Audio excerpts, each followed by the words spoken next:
It was the sort of vicarage that novels are always writing about, but which reality rarely provides. Slightly damp, abundantly ivy-clad, and exuding a genteel scent of weak Earl Grey, starch, and moral restraint. The gravel drive curled like an elderly spaniel's tail around a rosebed that had never quite recovered from the curate's unsuccessful topiary ambitions. It was here, on a Sunday afternoon of no particular promise, that the Reverend Felix Morel's vicarage tea was interrupted not by the village's customary tedium, but by a corpse sprawled unceremoniously across the Persian rug in the morning. Room Lord Peter Wimsey had not intended to be in much wavering at all. The railway timetable, that capricious oracle of English fate, had dropped him at the wrong junction with the apologetic announcement that repairs to the line would require a motor car, or, failing that, a strong constitution and a fondness for wet hedges. He chose the former, and was presently conveyed by an ancient taxi smelling faintly of linseed oil and trout to the only lodging-house with hot water within 15 miles. There, as luck or something worse would have it, he was spotted by Miss Trixie Hollowcombe, a woman with an alarming passion for causes and a sharper-than-average eye for famous bachelors. 10 minutes and 2 exclamations of, "I do declare it. Is Lord Peter Wimsey?" Later, he was escorted to the vicarage to lend his titled presence to the annual fundraising tea in aid of the Vicarage Roof Slates Restoration Fund. The corpse in question was that of Miss Clarissa Hargrove, who had, until that very moment, been not dead but simply irritating. She had been a fixture of village teas for the past 3 decades, an unmarried woman of aggressively evangelical leanings, with a mouth like a mousetrap and a fondness for reminding everyone of their obligations, their shortcomings, and the precise date she last observed them in church. Her presence was as inevitable as a badly played hymn, and only slightly less cheerful. That she should now lie at a grotesque angle beneath a still steaming teacup was shocking, of course, but not, if one were honest, entirely unwelcome. "Dear me," said Lord Peter, blinking behind his monocle at the delicate trail of blood making its genteel progress toward the aspidistra. "How perfectly inconsiderate. I dare say she'll stain the runner." He leaned forward, plucked a scone from the tiered tray with an expression of careful thought, and added, "And just when they'd run out of the good jam. Tragic." The assembled villagers, Mrs. Morel with her ruffled apron and visible guilt, the doctor with his preemptive frown, the maid sobbing in a doorway, and Major Phipps Lamber loudly requesting brandy, stood in a tableau of British dismay. No, one moved to approach the body, but everyone had something to say about it. "She was clutching her handbag, you see," said Mrs. Morel, in the faint voice of one who has known this day would come, albeit with a touch less melodrama. "And her spectacles were on the floor. She never removed them. It's most peculiar." "Peculiar is as peculiar does," said Lord Peter. He bent down gingerly, for Wimsey had a particular distaste for corpses at eye level, and observed the smear of lipstick on the teacup. Not her shade, he noted absently. Miss Hargrove wore an alarmingly fierce coral. This was rosewood. The local constable arrived 10 minutes late, having assumed the initial call was about a missing sponge cake. He now stood, helmet in hand, watching Wimsey with the wary respect of one who suspects they're in the presence of someone who knows what cyanosis means. Wimsey straightened up and dusted his knees.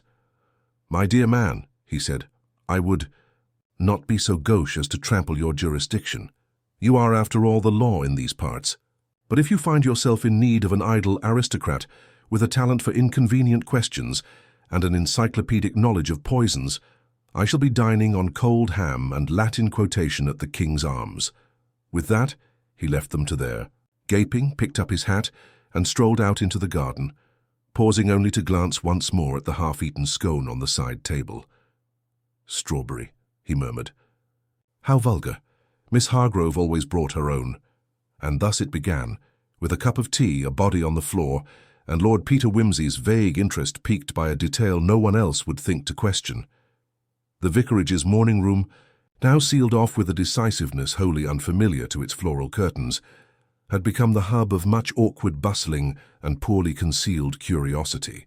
A thin rope borrowed from the church hall's bell-pull demonstration exhibit had been repurposed to deter loiterers, though it did little to stop Miss Finch from offering 3 contradicting accounts of the body's discovery to 3 different policemen. Constable Brackley, who bore the unfortunate resemblance of a man always on the verge of sneezing, had established a small notebook and a large presence in the hallway, while Lord Peter, freshly shaved and faintly amused, resumed his observations, not through direct interrogation but, as he insisted, the far subtler art of luncheon conversation. He began, naturally, with the maid. Elsie, no surname offered, was a willowy girl with the twitchy manner of one who had grown up being startled by things and never quite got over it. She had been assigned the teas and the trays and the delicate matter of repositioning Miss Hargrove when her preference for the east-facing chair clashed with the seating plan. It was Elsie who had found her on the rug, and it was Elsie who now sat rigid in the vicarage kitchen, clutching a teacup as if it might deflect blame. She just went. "Sort of funny," she offered, when prompted by Whimsy's offhand remark about the unreliability of crumpets as murder weapons. "I thought at first she'd fainted from the heat, you know, what with the windows closed and all those people in one room, and Miss Hargrove not being, well, built for circulation, if you take my meaning, sir." Whimsy nodded gravely. "Indeed. And did she say anything before? The rearrangement of her internal organs?" Elsie blinked. "No, sir, just dropped her teacup like. It didn't even break. That's what was odd, sir. She never dropped things. She used to say clumsiness was the devil's back door." "Charming doctrine," Whimsy murmured. "And was anyone particularly attentive to her this afternoon?" Elsie hesitated.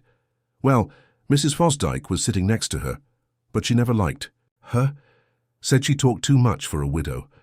Then there was Major Phipps Lambert, and he brought her that fruitcake she hates, just to annoy her, I think. She said he was a vulgar man, always breathing brandy. And was she in general fond of being touched? Oh, no, sir. She wouldn't even let me fetch her shawl unless she could supervise it." "Quite right, too," Whimsy said. "Shawls can be disreputable creatures if left unsupervised. And what of her handbag?" Elsie looked blank. "It was still in her lap, sir, clutched like always. She never put it down, not even during communion." Whimsy made a note on the back of an envelope and departed the kitchen with the serene confidence of one who has just deduced something or, equally likely, nothing at all. He found the Reverend Morel in the study, surrounded by religious tracts and the sort of orderly chaos only clergy and trained archivists seem to maintain without entirely losing their minds. "My dear Morel," said Whimsy, easing into the chair opposite, "tell me, do you by any chance recall what Miss Hargrove brought with her today?" Morel, a kind man with the distracted air of one constantly trying to prevent his life from falling into ecclesiastical entropy, frowned. "Her usual, I should think. A tin of ginger snaps, though no one ever touched them. Not since the incident with the alum, poor woman. She had very firm ideas about digestion, and firm ideas are seldom fatal," Whimsy said. "But one must never rule out the power of a biscuit. You see, I'm interested in her seating habits. Would she have arrived early?" "Precisely on time. Always. If you said 3, she appeared. At 3 and glared at you if you were still arranging doilies. Was she in the same chair she always occupied?" Morel blinked. "Well, yes. The one by the mantel. She said it allowed her to see who was drinking how much. She had concerns about Mrs. Wallace's fondness for sherry trifle." "And did she take her own tea?" "No," Morel said, looking perplexed. "That's the curious bit. She always did. Always brought her own leaves, but today she said she'd try ours for once. Mrs. Morel nearly fainted." Whimsy's eyes glinted. "Indeed. A woman of conviction abandoning her rituals. That is always worth a raised eyebrow. And who poured?" Morel paused. "Mrs. Fosdyke, I think. She's terribly helpful when not being terrifying." Whimsy rose. "It is a quality I find admirable in both domestic staff and murderers." He passed through the hall, where 2 women were whispering about the correct way to respond to sudden death in polite society. At the parlour's edge, he found Mrs. Fosdyke engaged in a discussion about funeral wreaths and municipal corruption. "Mrs. Fosdyke," he said, "forgive the interruption. I was hoping to ask a most tedious question regarding tea." "Lord Whimsy," she said, with the forced brightness of one who considers herself above suspicion and is annoyed not to be treated accordingly. "I can't imagine what there is to say about it. "Oh, I imagine quite a bit," he said lightly. "You were pouring, were you not?" "Yes. I always help at these events. Poor Mrs. Morell is practically blind without her glasses, and last year she nearly gave the bishop lemon curd in his Earl Grey." "Understandable. And Miss Hargrove?" "She said she'd try the house blend. For once. Seemed in a frightful mood today. Snapped at the curate and called the jam indecent. I gave her a half cup and passed on. I hardly see how that's relevant." "Neither do I," said Whimsy, "which is why I pursue it so fervently. It's a dreadful flaw." He gave a small bow and departed, his mind already tracing peculiar patterns. In the vicarage garden he paused beneath a chestnut tree where the scent of over-sweetened cream hung like a guilty thought. He reached into his pocket, withdrew a slip of paper and examined it. One side bore the faint imprint of a timetable, the other a list of names. He tapped the latter with a finger. "She changed her tea," he murmured to himself, "and the teacup did not break." He turned the paper sideways. But who, I wonder, changed the habit first, Miss Hargrove or the person who needed her to? He folded the paper, tucked it into his sleeve, and began walking toward the churchyard, where presumably the dead kept better silence. The church of St. Petrock in Wavering stood slightly off-centre from the village green, its lopsided bell tower leaning like a gossip too fond of door frames. The graves in its yard, having witnessed everything from Victorian consumption to bicycle accidents in the 20s, maintained an air of gentle resignation. Lord Peter Wimsey walked among them with the aimless precision of a man who never quite believed in aimlessness. Somewhere between the vicar's daughter's unfortunate poetry and the local vet's Latin epitaph, he encountered Major Bertram Phipps Lambert, retired, twice decorated, and currently engaged in a loud argument with a rook, dashed insolent. "Creatures," said the Major, removing his cap and shaking it at the bird, "have no regard for sacred ground, and this one's been dropping chestnut shells on old Mrs. Springle's headstone all morning. She wouldn't have stood for it, not in her day." Whimsy offered a sympathetic glance skyward. "Perhaps it's a tribute, symbolic nutshelling in memoriam." The Major snorted. "You're the detective chap, aren't you? Bit of a rum show, this Hargrove business. Though if you ask me," and Whimsy hadn't, "there's not much mystery to it. Poisoned herself, likely, full of spite, that woman, swallowed too much of it." "Yet chose to manifest the effects at a public gathering," Whimsy said, mildly, and after accepting tea from another's hand. Dramatic type, and wouldn't put it past her to hold the entire village hostage to her demise. "Look at the way she scowled at the jam." "Which jam was that?" "Raspberry." "Too many seeds," she said, as if the seeds had a choice. "Told Mrs. Fosdyke it was an assault on the digestive tract. Damned nonsense." Whimsy tucked his cane under one arm. "Did you speak with her directly that afternoon?" "Only briefly. Handed her a slice of the Dundee cake, mostly to annoy her. Can't stand the woman. God rest her." He added the last with the vague discomfort of a man unaccustomed to blessings, and she responded. "Told me I was a menace to civilized dining. Par for the course. Honestly, the village is better off without her." "Was she carrying anything peculiar?" "Only that beastly handbag. She'd throttle a man with it if she could. And those gloves, wool in May. Madness." "Thank you, Major. Most edifying." The Major saluted with the slight embarrassment of one who felt it might be overkill, and then wandered off muttering about the decline of ecclesiastical lawns. Whimsy turned toward the church entrance, where he was met by the flutter of organ music and the heavily scented approach of Miss Trixie. Hollowcomb, she of the bristly hatpins and unrequited social ambition. "Lord Peter," she trilled, "I do hope you're finding the village stimulating. Or, well, not stimulating. Ghastly affair, isn't it? Though one must confess it's all very Agatha. You know, dead spinsters and vicars and such. Were you perhaps summoned by Scotland Yard?" "I assure you," Whimsy replied, "the Yard remains blissfully unaware of my accidental visitation." "Still," she said, drawing closer, "you are investigating, aren't you?" Whimsy offered her a winsome smile. "I never investigate, I merely observe, and occasionally poke at things." Her eyes gleamed. "Then you must hear this. I heard from my cousin's groom's aunt. Well, technically, it was the aunt's bridge partner, that Miss Hargrove once had a frightful row with Mrs. Fosdyke. Over some business with a will." "A will?" Yes. The old Mr. Fosdyke had promised something to do with a watercolour of a fox hunt, terribly valuable. Miss Hargrove claimed it had been meant for the church bazaar, and when it didn't appear, she accused Mrs. Fosdyke of hoarding it out of sheer petty greed. Was there any truth to this accusation? Miss Holcombe pursed her lips. I dare say Mrs. Fosdyke does collect things. In the attic, you know, all sorts of things. And some say she's not been the same since Mr. Fosdyke died. How? Generous of her to continue offering tea. She adores being involved.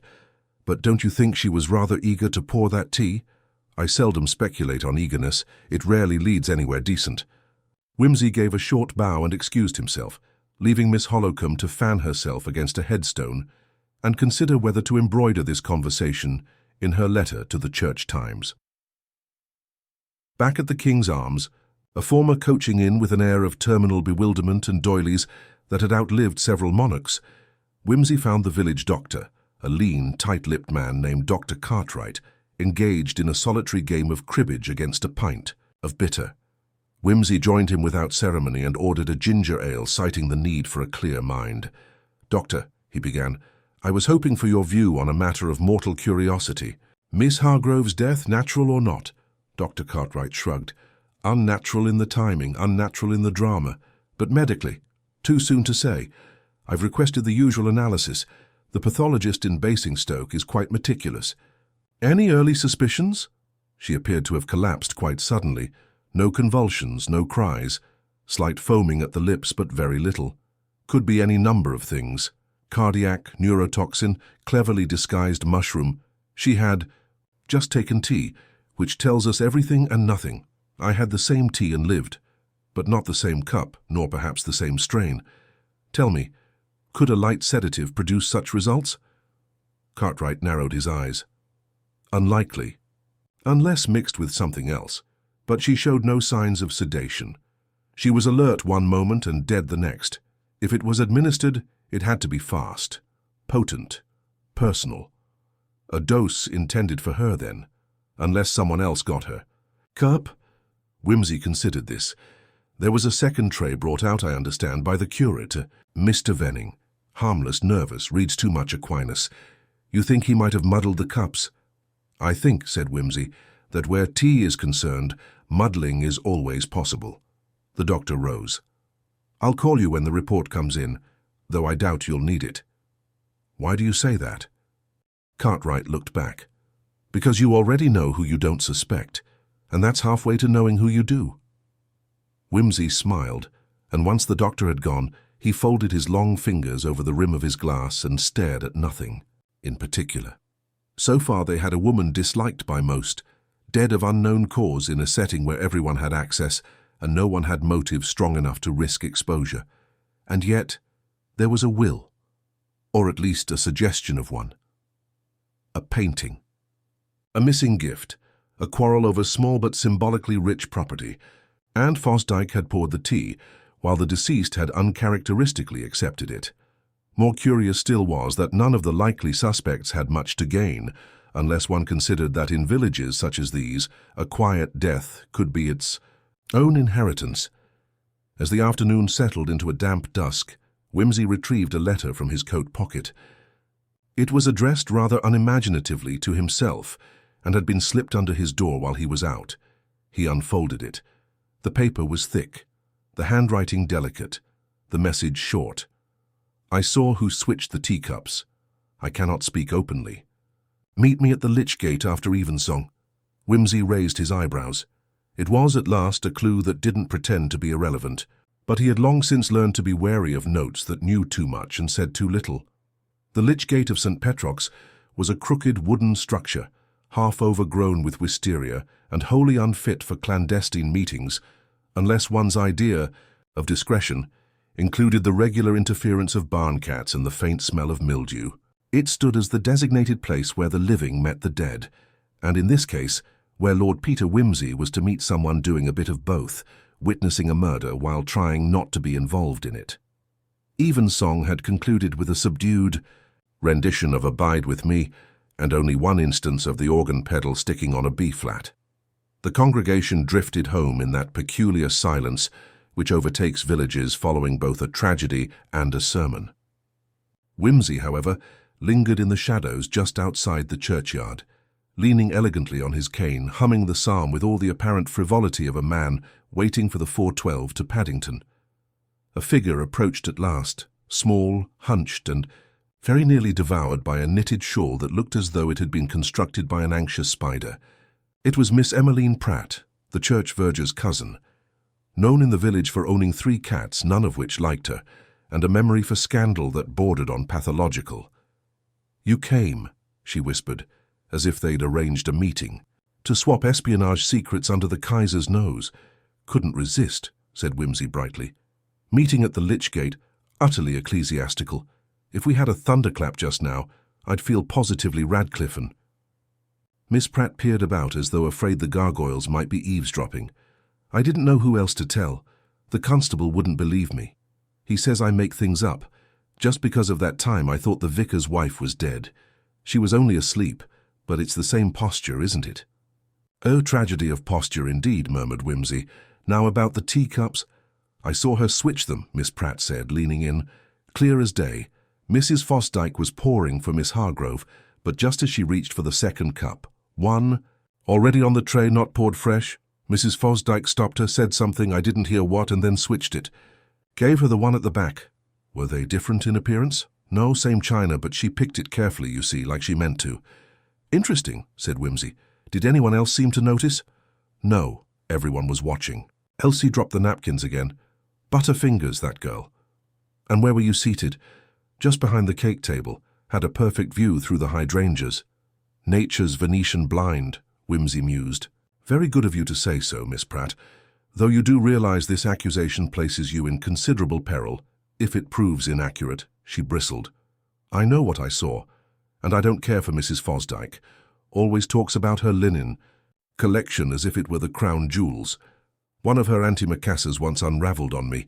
Never apologized." "Unforgivable," Wimsey bowed. "I shall take your testimony under the strictest advisement. If nothing else, it will make a charming anecdote over lunch." She vanished with the same cautious haste in which she'd arrived, and Wimsey stood alone again, watching the fog roll in over the graveyard.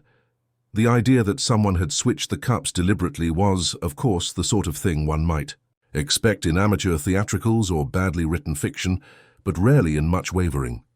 And yet there it was. The next morning found Wimsey back at the vicarage, not in the parlour where Miss Hargrove had expired, but rather in the drawing-room, which now bore all the hallmarks of a house recovering from scandal: badly arranged flowers, silent clocks, and guests who no longer sat on certain chairs. Mrs. Morell offered tea, of a noticeably weaker strain, and then vanished with a sigh so profound it could have been measured in inches. This time Wimsey had come for the curate, Mr. Venning, a young man with spectacles that magnified his discomfort, and the hesitant moustache of someone trying to convince the world, and himself, that he was no longer a boy. Sat across from Wimsey with clasped hands and an expression of earnest guilt. "Terrible business," he began, fiddling with a loose thread on his sleeve. "Miss Hargrove and I rarely got on. She said I overused the word grace." Wimsey tilted his head. "Did she? How graceless of her. I never thought anything like this could happen here. I mean, poison in tea. It's the sort of thing you read about in Chesterton." "Chesterton had too much theological style," said Wimsey. "People here are more practical in their theology. Tea, after all, is universal." He leaned forward slightly. "Tell me about the second tray." Venning blinked. "Oh, I was asked to fetch more cups. Mrs. Morell said we were running low. I went to the kitchen and found a second tray already." "Arranged. 4 cups all poured. Elsie said Mrs. Fosdyke had prepared them and asked me to carry them in." "You did not pour them yourself?" "No." "And you handed them out as instructed?" "Yes." Mrs. Fosdyke pointed to whom they were meant for. "Did she say anything particular?" "Only to be careful not to spill," said one of the cups. "Had a chip and the vicarage couldn't afford another scandal." Wimsey pursed his lips. "Did you notice a chip?" "I didn't, but I was in a hurry. Miss Hargrove had already begun to complain the tea was late." "And no one else touched?" "The tray, not that I saw." Whimsy made a vague noise of assent and let the young man off the hook, watching as he disappeared with the relief of one who had survived a spelling bee under duress. Left alone again, Whimsy wandered out into the garden, where he found the gardener, an ancient man named George whose eyebrows were full of soil, methodically attacking a hedge with the air of someone who had once fought in Belgium and found hydrangeas a poor substitute for the enemy. "Beautiful morning for murder, Whimsy," said cheerily. George grunted. "Weather won't hold. Too many sparrows. I bow to your avian barometer. Tell me, Miss Hargrove, did she ever take an interest in your affairs?" George stopped trimming, only to complain. "Said I trimmed the lavender like a drunken—" "Sergeant Major, did she ever bring anything with her when visiting?" "Just that handbag. Heavy thing. I once offered to carry it, and near did my back in." "Did you see her on the day of the tea?" "She was in the garden 10 minutes, before everyone else. Said she liked the air, sat on the bench and wrote something in a notebook, then went inside." "Notebook?" "Small. Black. Wrote like she was punishing it." Whimsy's eyebrows rose. No one else had mentioned a notebook. That afternoon, he returned to the crime scene, the morning room, where the constable, now considerably more deferential, had finally released the area for inspection. Whimsy asked for the contents of Miss Hargrove's handbag, which had been handed to the local authorities and secured in the vestry under a singularly uninspiring embroidered cloth. It contained, in predictable order, a folding prayer book, a pair of gloves, an aging silver pencil, a tiny bottle of smelling salts, a spare handkerchief with faint traces of talcum powder, and no notebook. "Interesting," said Whimsy aloud. "What is?" asked Brackley, peering in. "Only that it's always the things missing from a handbag that are most revealing." "Tell me, did anyone see the contents removed before you took it into custody?" "Can't say. Wasn't me who collected it." Whimsy straightened. "Then perhaps we are not merely investigating the death of a difficult woman, but the disappearance of something she wrote. And I wonder to whom it would have been most inconvenient." He left the room with the slow gait of thought, a vanished notebook, a changed cup, a witness afraid, and a household where everyone had too many alibis and none that quite convinced. The village of much wavering, once more lulled into that delicate stupor common to English. Hamlet's between scandals wore its mourning with practiced discretion. Black armbands appeared on tweed sleeves, hymns were sung with additional solemnity, and perhaps most tellingly, the price of sponge cakes at Mrs. Poulter's bakery increased by 2d, mourning inflation being one of the subtler forms of grief. Lord Peter Whimsy, however, was not so easily soothed by bunting and baked goods. He had begun to detect a hum beneath the politeness, a sort of tremor in the tea-tray surface of village life. Something didn't fit, and Whimsy, as a man fastidiously allergic to misalignment, began to assemble the chronology of the day with the dry-eyed obsession of a scholar reconciling conflicting editions of Livy. He started naturally with the time of death.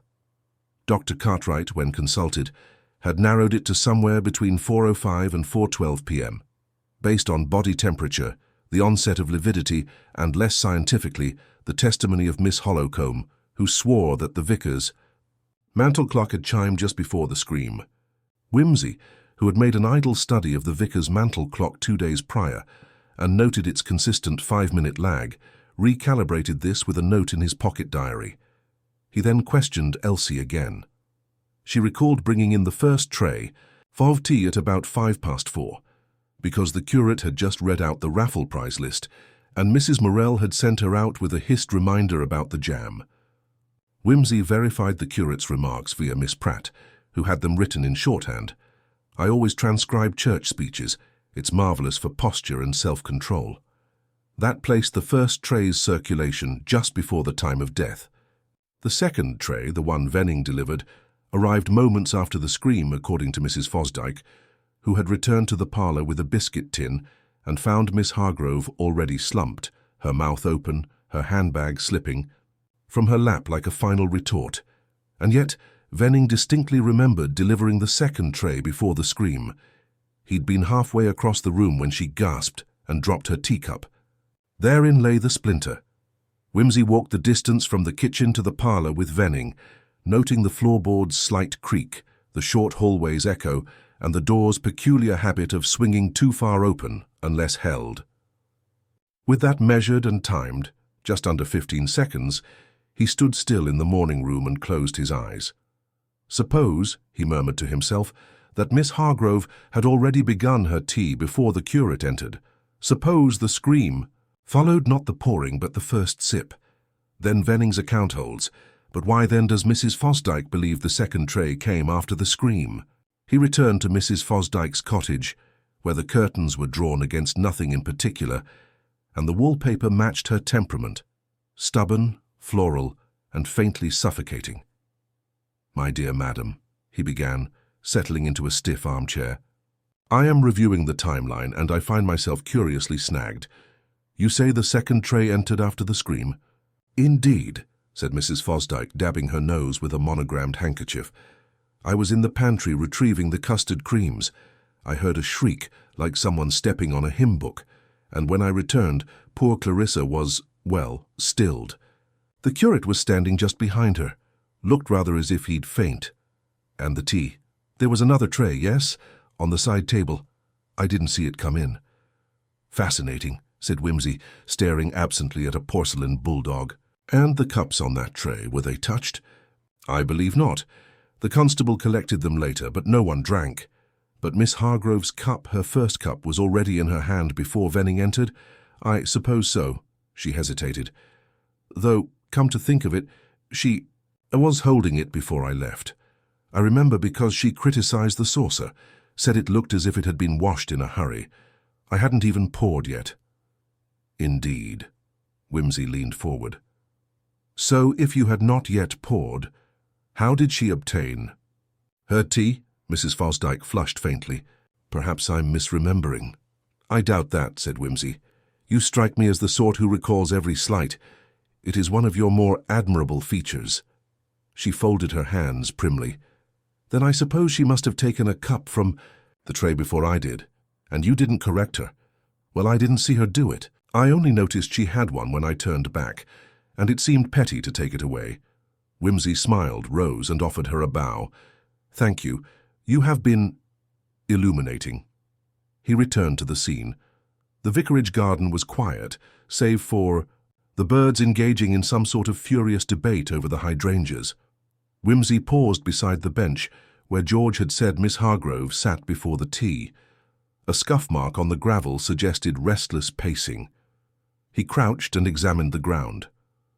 No fallen notebook, no disturbed soil, but a faint indentation in the bench cushion indicated she had indeed lingered.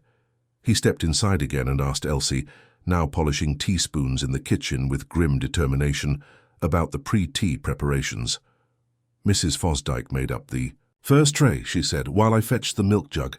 How many cups were there? 4. One for Miss Hargrove, one for the vicar, one for Mrs. Hollowcombe, and one for Major Phipps Lambert. And where did she put them? On the sideboard. She said she'd carry them in, but then she went to help Mrs. Morell, and I think she told Miss Hargrove to help herself, since she was already nagging about delays. So Miss Hargrove may have taken a cup without it being offered. Yes, sir. And no one else drank from that tray? No. Everyone waited. For the curate. Wimsey thanked her and stepped back into the morning room, which had been reassembled with an anxious neatness that only drew attention to what had been disturbed. He stood near the sideboard and looked across the room. The sequence now began to take shape, fuzzy but discernible. Miss Hargrove arrives early. She waits in the garden, notebook in hand. She enters just as the tea is delayed. Mrs. Fosdyke prepares the first tray, leaves it temporarily. Miss Hargrove, irritated, selects a cup herself, perhaps the very cup that was meant for someone else, and then collapses. If the poison had been in that first cup, then the fatal moment occurred before Venning entered, making his testimony consistent. If, however, the cup had been intended for another, that was another matter entirely. Wimsey returned to his lodgings and reviewed his notes. 1 cup poured in advance, 3 others never touched, a missing notebook, and a woman who deviated. Just once from her rigid customs, he tapped his pen against the edge of the notebook, watching the ink pool lazily at the corner. If she took the wrong cup, he mused, Then someone else was meant to die. Someone sitting in that same quadrant of the room. He reached for the seating chart he'd quickly sketched based on interviews. Miss Hargrove sat by the window, her preferred location. To her left, Major Phipps Lambert. Opposite, Miss Hollowcombe. And beside the fireplace, in the chair with the needlepoint cushion, the vicar. He stared at the name, the vicar. Wimsey's eyes narrowed. The Reverend Felix Morel, unassuming, gentle, mildly absent-minded, had been the recipient of the exact same type of cup, from the same tray, intended for the same quadrant. He folded the chart and slipped it into his pocket. The real question now was not how the poison was administered. That was becoming increasingly clear. It was who was meant to die at the vicarage tea, and who merely sipped their fate by accident.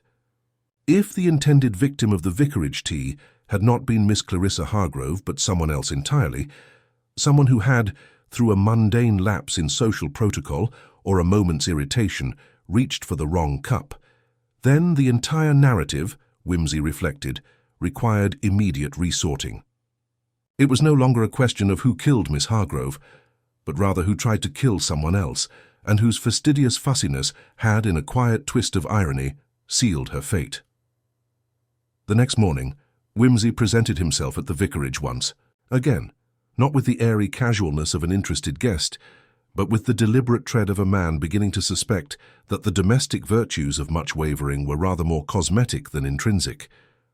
He was shown into the study, where Reverend Morel sat behind a desk strewn with sermon drafts, flower festival programs, and perhaps a touch too conveniently, a copy of On the Imitation of Christ, turned face down beside a small bowl of barley. "Sugar." "Good morning, Lord Peter," said the vicar, smiling with evident relief.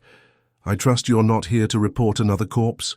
"No," said Wimsey, lowering himself into a chair. "Only to inquire whether you've noticed anyone attempting to anticipate your death." The vicar blinked, coughed politely, and said, I beg your pardon." "It's a frightful thing to ask before breakfast," Wimsey admitted. "But I must. You see, there's growing evidence that the poisoned teacup may not have been destined for Miss Hargrove at all. She may have taken it in place of the person for whom it was intended." The vicar's expression froze somewhere between bafflement and reluctant comprehension. "You believe I was the intended victim?" "I do." Morel looked genuinely distressed. "But why on earth would anyone want to kill me? I haven't the sort of personality that invites vendettas. I'm scarcely memorable enough for murder. Modesty, vicar, is becoming. But let us consider the facts. You were seated in the same quadrant as Miss Hargrove. The cups were prepared without labels, identical in appearance, and placed on a tray briefly unattended. Miss Hargrove, irritated by delay, helped herself. It is very likely she selected the cup that was meant for you. But why? Why me?" "Indeed," said Wimsey. "Why you? Unless, of course, you are not quite the man your parishioners think you to be." To Wimsey's surprise, Morel didn't protest the suggestion. Instead, he stood up slowly and walked to the window, where the creeping wisteria cast mild shadows against the curtains. "I have never harmed anyone, Lord Peter," he said quietly. "But I suppose there are things in my past that, in a certain light, could appear questionable." "Good," said Wimsey. "Let's view them in that light." The vicar sighed. "It was during my university years I made a poor decision. An entanglement, you might say, with a woman from the village of Thornyfield, Rose Bennet. It wasn't quite what you'd call a romance, though she certainly thought so. There were letters, promises. When I broke it off and returned to seminary, she threatened to expose me.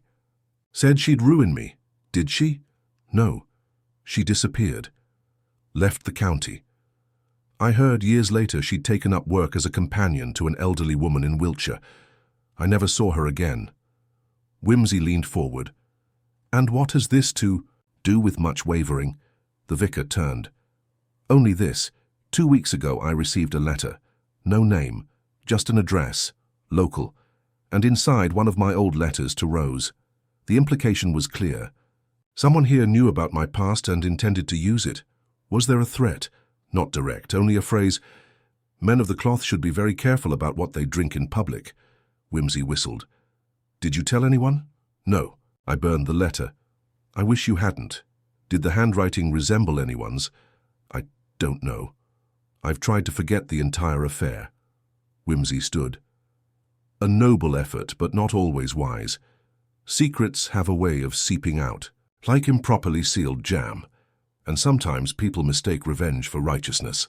That afternoon, Whimsy walked to a small cottage near the edge of the village, where a Mrs. Agnes Barrow lived in reputed isolation. She had been mentioned in passing by Miss Pratt as a woman who reads too much and visits too little. Whimsy found her in the garden, trimming lavender with more focus than affection. "Mrs. Barrow," he said, "forgive the intrusion. May I trouble you about the late Miss Hargrove?" She eyed him with the suspicion of one who has read novels and doesn't. "Entirely trust aristocrats. You're the detective." "I am," said Whimsy. "Amateur but persistent. I understand you once worked in Wiltshire." She paused. "Long ago. Why? Did you by chance know a Rose Bennet?" The shears trembled slightly in her hand. "Why do you ask?" "Because I believe she was your sister." Mrs. Barrow looked away. "Half-sister, we weren't close, but close enough that when she died 5 years ago, you kept her belongings." "She died alone," Barrow said, "in a rooming house. I found the letters while sorting through her things, letters from a man she never named, but who promised her a great many things he never delivered. And when you arrived in Much, wavering, you discovered the man was now your vicar." Barrow's silence was answer enough. "You didn't go to the bishop," Whimsy said. "You didn't confront him, but you planned something. Something literary." Barrow turned to him, then her face pale. "I didn't want to kill him." "But you did poison a cup?" "I only intended to make him ill. A warning. Something to put the fear of God in him." "What did you use?" "Digitalis from the foxglove in the garden, just a little. Enough to make him faint, perhaps." "You put it in a specific cup?" "I did. I thought he always takes the second from the left." "And Miss Hargrove?" "She must have taken it instead. I didn't see. I wasn't even in the room. I never meant for her to." She sat down heavily on a wooden bench. "She was a bitter woman," she said, "but she didn't deserve that." Whimsy nodded slowly. "Few do. Poison is a clumsy scalpel when used for moral surgery." He left her there and walked back toward the vicarage as the sky darkened with the first threat of rain. The foxgloves in Mrs. Barrow's garden swayed slightly in the wind, tall, beautiful, and just deadly enough to ruin the innocent. Now the motive was clear, the misstep accounted for. What remained was the means, the precise moment of tampering, and whether anyone else had seen, guessed, or participated in the quiet substitution of a cup that turned vengeance into fatality. The morning fog lingered longer than usual over, Much wavering, weaving through the narrow lanes like a whispered secret unwilling to be heard. Lord Peter Whimsy found the village cloaked not only in mist, but in a growing tension, as if the weight of recent events pressed upon its shoulders with relentless insistence. He had spent the previous evening reflecting on Mrs. Barrow's confession. The intended victim was indeed Reverend Morel, the vicar whose past indiscretions had stirred a web of resentment and revenge. Yet the tragedy lay in the unintended consequence. Miss Clarissa Hargrove's death by a cup meant for another. However, the details still danced tantalizingly beyond full reach, like the closing lines of a symphony just beyond audible grasp. Whimsy decided to revisit the testimonies, seeking a detail overlooked, a thread missed in the tapestry of recollections.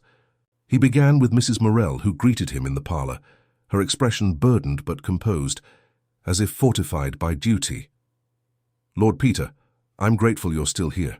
There are things I hesitated to say before, perhaps out of loyalty or fear." "Fear, Mrs. Morel, is a companion I know well," Whimsy replied gently. "Please, speak freely." She lowered her voice.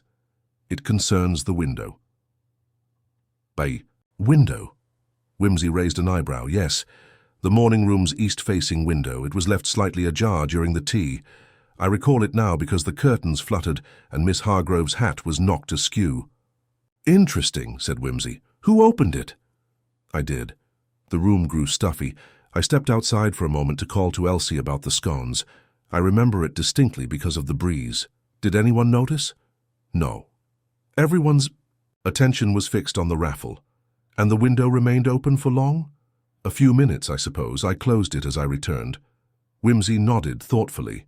Thank you, Mrs. Morell. This may prove useful. Turning next to Elsie, the maid who had witnessed the various tea proceedings with a mix of nervousness and curiosity, Wimsey gently pressed her for details about the window. I didn't think much of it at the time, Elsie confessed. Miss Hargrove seemed distracted. She kept fidgeting with her gloves and then adjusted her hat when the breeze caught the curtains, but no one said anything. Was the window open when Miss Hargrove collapsed? Elsie shook her head. I think it was still ajar. The curtains fluttered even then. Wimsey's mind raced.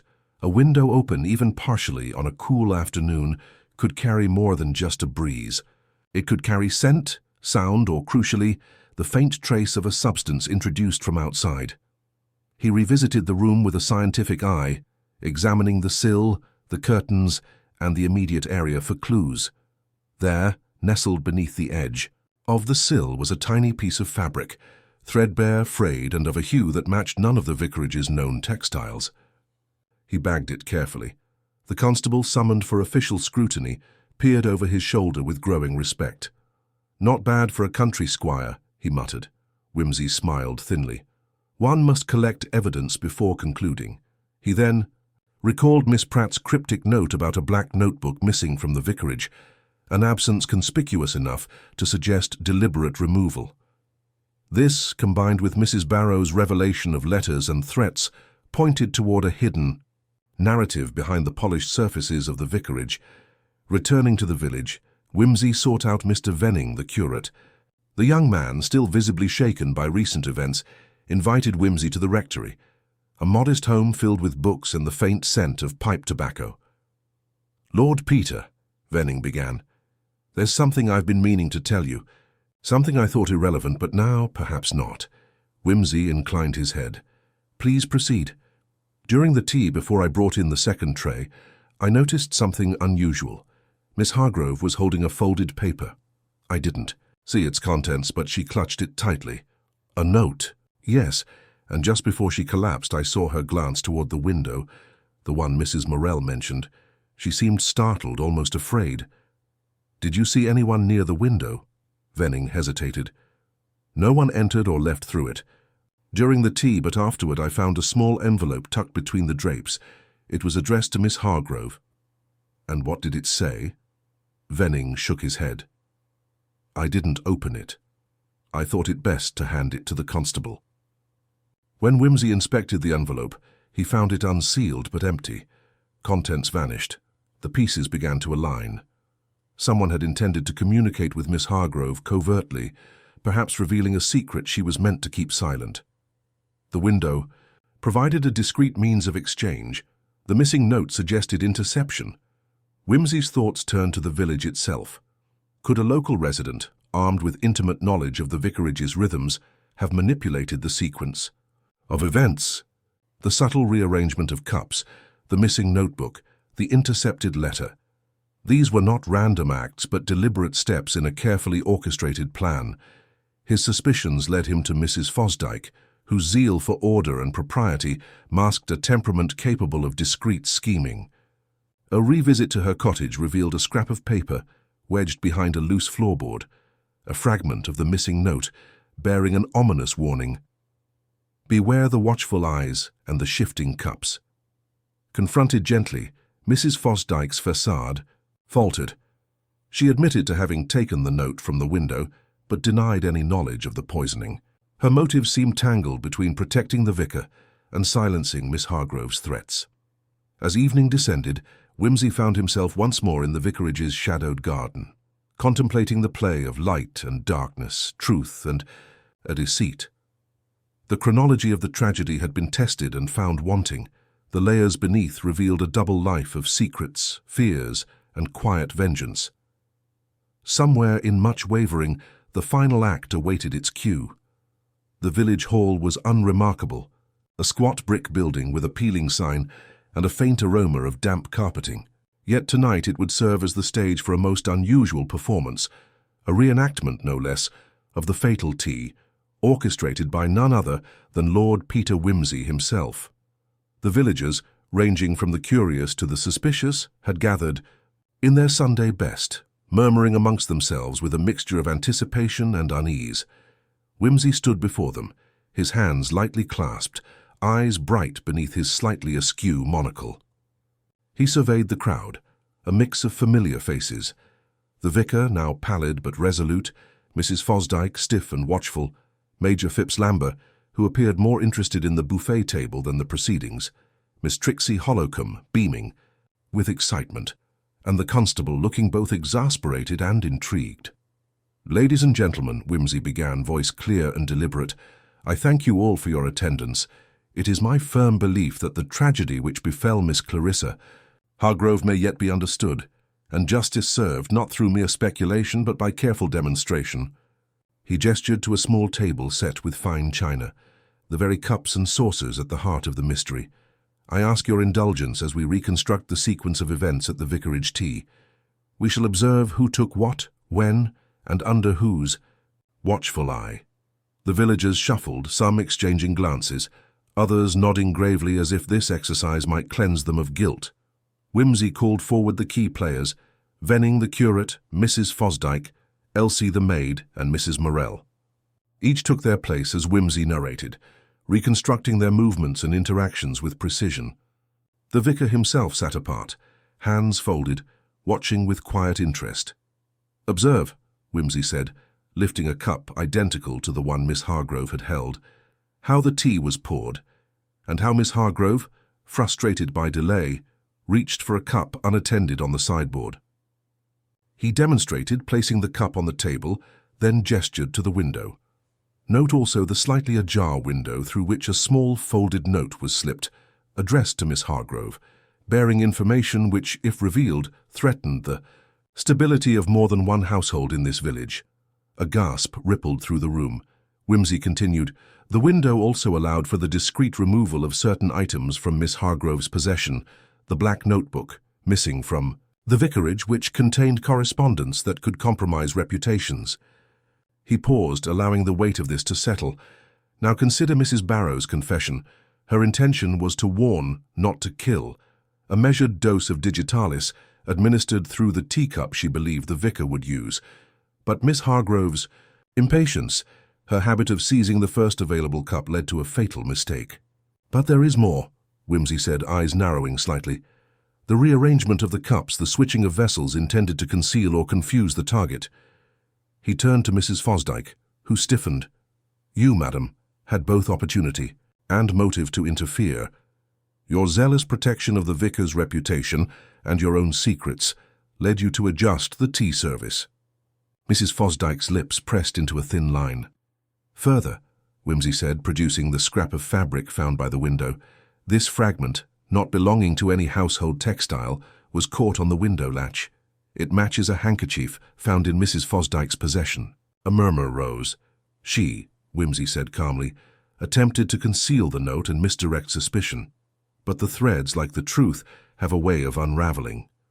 Turning to the vicar, Wimsey said, "Reverend Morell, your past indiscretions created a vulnerability that your enemies sought to exploit. The letter you received was the catalyst, setting in motion a chain of events culminating in tragedy." The vicar nodded, face pale but resolute. Yet, Wimsey concluded, it was not vengeance that ended Miss Hargrove's life, but a convergence of missteps, concealed motives, and misplaced trust. He gestured broadly. "Ladies and gentlemen, the culprit is the tangled web of secrecy and fear that ensnared us all." The room was silent, the gravity of his words settling over the assembly. Then, as if on cue, a figure emerged from the shadows, a disheveled man, eyes wild. "I confess," he said, voice shaking, "I switched the cups. I did not mean to kill, only to protect." It was Elsie, the maid, trembling before them. Wimsey stepped forward. "Miss Elsie, your act was born of loyalty and desperation. You feared for the vicar, misjudged the situation, and in your haste sealed a fate none desired." The villagers murmured, some offering pity, others consternation. "Justice," Wimsey said, "requires understanding, not mere punishment. Miss Elsie will answer for her actions, but so too must we all confront the shadows we cast when secrets reign. As the meeting dispersed, Whimsy stood alone, gazing toward the window where the note had passed. "Truth," he whispered, "is seldom as tidy as we wish, but it will always out." The village hall had emptied, the flickering gas lamps casting long shadows across the polished floorboards. Outside, the night wrapped much wavering in its cool, indifferent embrace, the distant hoot of an owl punctuating the stillness like a solemn punctuation mark. Lord Peter Wimsey remained, standing near the dais, the weight of recent revelations settling with quiet gravity. Miss Elsie, once the nervous maid who had carried trays and whispered secrets, now sat before the assembled villagers and constable, her head bowed, but her hands clenched tightly in her lap. The truth, laid bare, had left her vulnerable. A simple act of loyalty twisted by fear and misunderstanding into a tragedy none had foreseen. Whimsy stepped forward, voice calm but unwavering. "Miss Elsie, you acted out of devotion, but your actions have consequences. You must answer for them." She lifted her gaze, tears glistening but eyes clear. "I only wanted to protect Reverend Morell. I thought if I could warn Miss Hargrove she'd stop threatening him. I never meant harm." Before further words could pass, a sudden movement by the doorway drew all eyes. Mrs. Fosdyke, her composure cracked, stepped forward with a hard edge to her voice. "You speak of protection," she said, "but what of the damage caused by your interference?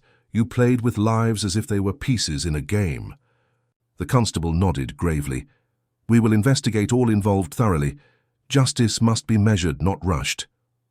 As the crowd murmured, the vicar approached Whimsy quietly. "Lord Peter, I thank you. Your insight has spared many from greater pain." Whimsy smiled softly. "Truth, Reverend, is often the bitterest medicine, but also the most necessary." Later, alone in the quiet of his lodgings, Whimsy lit a cigar, the smoke curling like a contemplative sigh. He pondered the delicate dance of human frailty, the way secrets and silence entwined to create a tapestry of tragedy. Miss Hargrove was no saint, but neither was she merely a victim of chance, he mused. And much wavering will heal as villages do, beneath the weight of shared stories and whispered apologies. He exhaled slowly, the ember glowing bright. Justice served, mysteries unveiled, but always with room for mercy. The night deepened, and Whimsy closed his eyes, ready to leave the village behind, but carrying with him the subtle shadows of the tragedy at the vicarage tea.